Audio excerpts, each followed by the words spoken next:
ಪ್ರತಿಯೊಬ್ಬರು ನೋಡಲೇಬೇಕಾದ ನಮ್ಮ ದೇಹದ ರೋಗ ನಿರೋಧಕ ಶಕ್ತಿಯನ್ನು ಅದ್ಭುತವಾಗಿ ಹೆಚ್ಚಿಸುವಂಥ 4 ಮ್ಯಾಜಿಕಲ್ ಜ್ಯೂಸ್ ರೆಸಿಪೀಸ್ನ ಇವತ್ತು ಹೇಳ್ತಾ ಇದ್ದೀನಿ. ಮಿಸ್ ಮಾಡದೆ ನೋಡಿ. ಹಲೋ ನಮಸ್ತೆ, ಹೇಗಿದ್ರಲ್ಲ?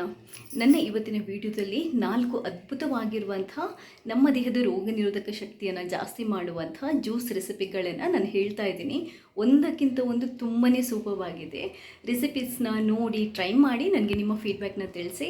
ಹಾಗೆಯೇ ಇಲ್ಲಿ ತನಕ ನೀವು ಯಾರಾದರೂ ನನ್ನ ಚಾನೆಲ್ಗೆ ಸಬ್ಸ್ಕ್ರೈಬ್ ಆಗಿಲ್ಲದಿದ್ದರೆ ಸಬ್ಸ್ಕ್ರೈಬ್ ಆಗಿ, ನನ್ನೆಲ್ಲ ವೀಡಿಯೋಸ್ನ ನೋಡಿ ಲೈಕ್ ಮಾಡಿ, ಶೇರ್ ಮಾಡಿ, ನನ್ನ ಈ ಪ್ರಯತ್ನನ ಸಪೋರ್ಟ್ ಮಾಡಿ. ಥ್ಯಾಂಕ್ಸ್ ಎಲ್ರಿಗೂ.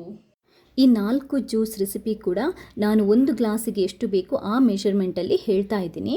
ಮೊದಲನೇ ಜ್ಯೂಸ್ ಮಾಡಲಿಕ್ಕೆ ನಮಗೆ ಅರ್ಧ ಕಪ್ಪಷ್ಟು ಬೀಟ್ರೂಟ್, ಅರ್ಧ ಕಪ್ಪಷ್ಟು ಕ್ಯಾರೆಟ್ ಕಟ್ ಮಾಡಿರುವಂಥದ್ದು, ಅರ್ಧ ಕಪ್ಪಷ್ಟು ಆ್ಯಪಲ್, 2 ಟೇಬಲ್ ಸ್ಪೂನಷ್ಟು ನಿಂಬೆ ರಸ ಅಥವಾ ಅರ್ಧ ಲಿಂಬೆ, ಅದಾದ ನಂತರ 1 ಟೇಬಲ್ ಸ್ಪೂನಷ್ಟು ಶುಂಠಿ ರಸ, 1 ರಿಂದ 2 ಟೇಬಲ್ ಸ್ಪೂನಷ್ಟು ಜೇನುತುಪ್ಪ, ಚಿಟಿಕೆ ಪೆಪ್ಪರ್, ಅರ್ಧದಿಂದ ಮುಕ್ಕಾಲು ಗ್ಲಾಸಷ್ಟು ವಾರ್ಮ್ ಅಥವಾ ರೂಮ್ ಟೆಂಪ್ರೇಚರಲ್ಲಿರುವಂಥ ನೀರು.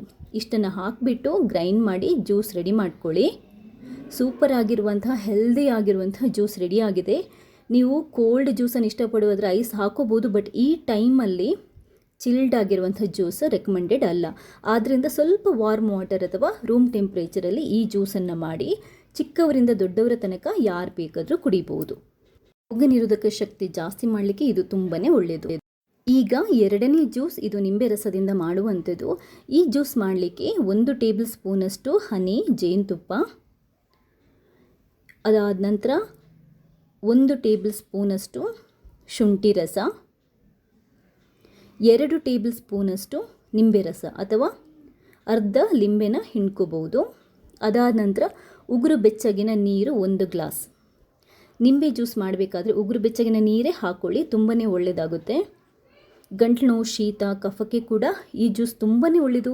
ದೇಹದ ಇಮ್ಯುನಿಟಿ ಪವರನ್ನು ಅಂದರೆ ರೋಗ ನಿರೋಧಕ ಶಕ್ತಿಯನ್ನು ಜಾಸ್ತಿ ಮಾಡಲಿಕ್ಕೆ ಕೂಡ ಈ ಜ್ಯೂಸ್ ತುಂಬಾ ಒಳ್ಳೆಯದು.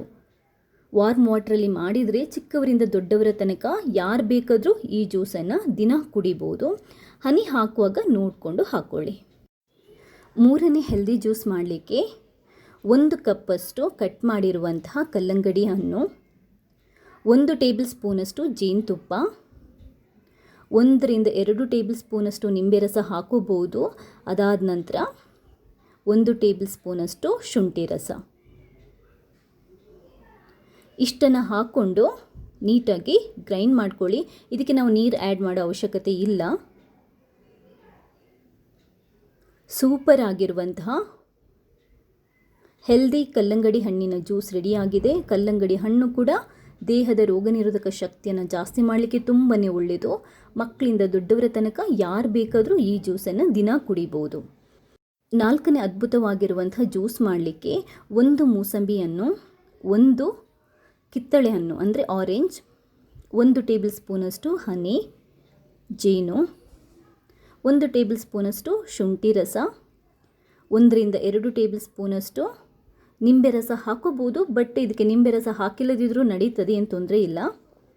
ಅದಾದ ನಂತರ 1 ಅರ್ಧದಿಂದ ಮುಕ್ಕಾಲು ಗ್ಲಾಸಷ್ಟು ನೀರು, ರೂಮ್ ಟೆಂಪ್ರೇಚರಲ್ಲಿರುವಂಥ ನೀರನ್ನು ಹಾಕ್ಕೊಂಡು ಗ್ರೈಂಡ್ ಮಾಡಿ ಜ್ಯೂಸನ್ನು ರೆಡಿ ಮಾಡ್ಕೊಳ್ಳಿ.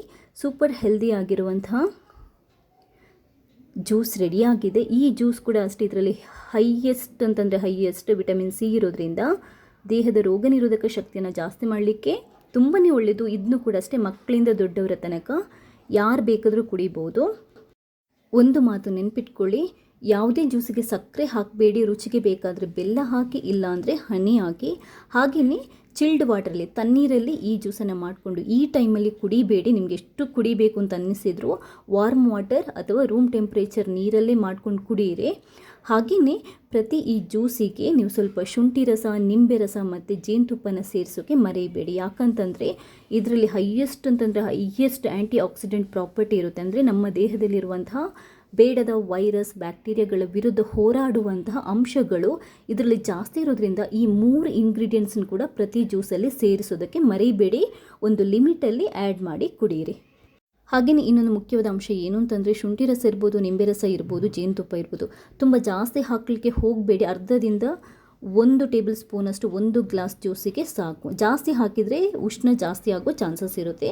ಆದ್ದರಿಂದ ಮಿತವಾಗಿ ಹಿತವಾಗಿ ಈ ಜ್ಯೂಸನ್ನು ಮಾಡಿಕೊಂಡು ಕುಡಿದು ಇದರ ಪ್ರಯೋಜನನ ಪಡ್ಕೊಳ್ಳಿ. ವಿಡಿಯೋ ಇಷ್ಟ ಆದರೆ ಲೈಕ್ ಮಾಡಿ, ಹಾಗೆಯೇ ಎಲ್ರಿಗೂ ಶೇರ್ ಮಾಡೋದನ್ನು ಮರಿಬೇಡಿ. ಯಾಕಂತಂದರೆ ಈ ಟೈಮಲ್ಲಿ ಇದು ಎಲ್ರಿಗೂ ತುಂಬಾ ಹೆಲ್ಪ್ ಆಗುತ್ತೆ. ಹಾಗೆಯೇ ನೀವು ಯಾರಾದರೂ ನನ್ನ ಚಾನೆಲ್ಗೆ ಇಲ್ಲಿ ತನಕ ಸಬ್ಸ್ಕ್ರೈಬ್ ಆಗಿಲ್ಲದಿದ್ದರೆ ಸಬ್ಸ್ಕ್ರೈಬ್ ಆಗಿ, ನಾನು ಎಲ್ಲ ವೀಡಿಯೋಸ್ನ ನೋಡಿ ಲೈಕ್ ಮಾಡಿ, ಶೇರ್ ಮಾಡಿ. ನನ್ನ ಈ ಪ್ರಯತ್ನನ ಇದೇ ಥರ ಸಪೋರ್ಟ್ ಮಾಡ್ತಾನೆ ಇರಿ. ಥ್ಯಾಂಕ್ಸ್ ಎಲ್ರಿಗೂ.